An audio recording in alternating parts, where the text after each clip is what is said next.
Hi guys and welcome. Can you see the trees that surround you? The animals in your house? All those species, animals and plants that you see every day form parts of a biome.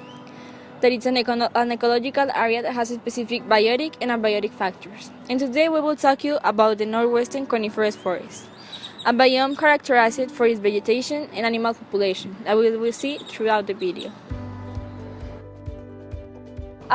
What is the importance of this biome?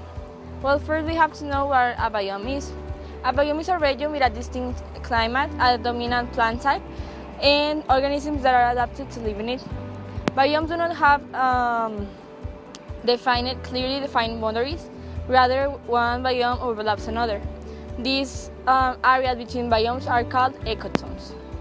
The northwestern coniferous forest plays an important role in our country. In fact, it is located in different parts of Mexico.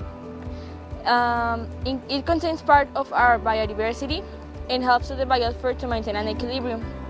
The trees that are found in there convert the carbon dioxide into oxygen, which is important to life for life to exist. These include the organisms of its ecosystem and the ones that are found in the ecozones.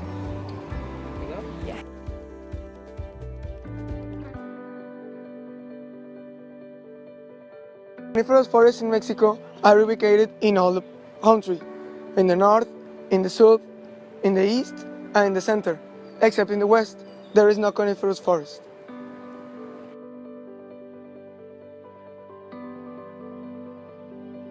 There are a low variety of plants in this biome. However, adaptations that enable plants to obtain sunlight are very common, and the trees are among the world's tallest.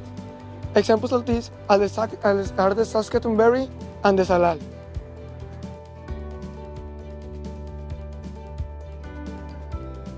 The plants are the poison ivy, the poison sumac, and the concha scorpia.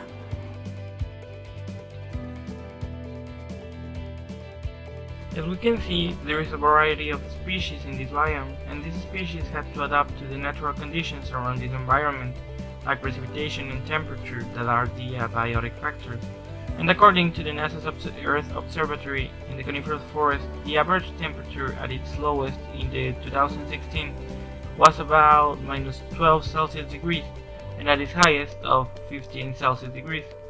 Here we have the temperature graph where we can see the different temperatures throughout the months of the year, starting in January, the coldest month, with an average temperature of minus 12 Celsius degrees, in February minus 10 Celsius degrees, in March minus 5 Celsius degrees, in April 2 Celsius degrees, in May 10 Celsius degrees, in June 12 Celsius degrees, in July, the warmest month, 15 Celsius degrees, in April 12 Celsius degrees, in September 10 Celsius degrees, in October 5 Celsius degrees, in November minus 5 Celsius degrees, and finally in December minus 10 Celsius degrees.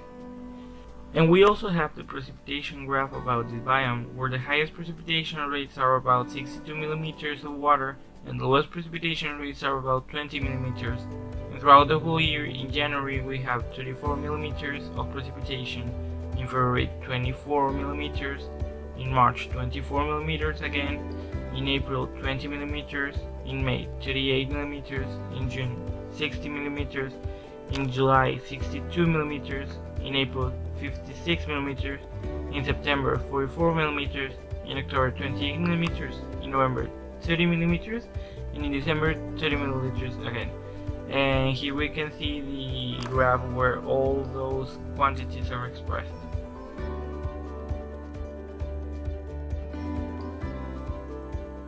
Camouflage helps insects and mammals to avoid predation. Many animals are browsers, which means they have a varied diet, which helps in the change of seasons. Examples of animals are moose, wolves, bees, and wasps.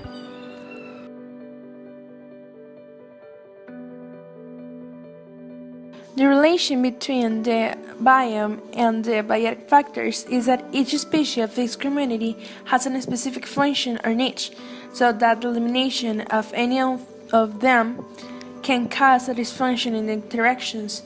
Also, the abiotic factors are also closely related to biotic factors because endemic species can be developed. These are born because the species have been able to evolve and adapt to very specific conditions of the site where they are. That's why, in some cases, it is possible to find a large number of these in a single habitat, as a result of the ecological dynamics and the co-evolution of these with the plant species.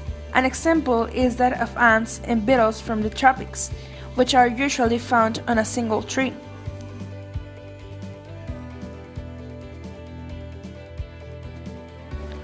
Toxic gases, like carbon dioxide and nitrogen compounds, have affected significantly to this biome, because of the factories that do not have a control of this. For this reason, this biome has suffered a dramatic change, modifying the soil, increasing the mortality of flora and fauna, causing that many species now take a part of the long list of endangered species.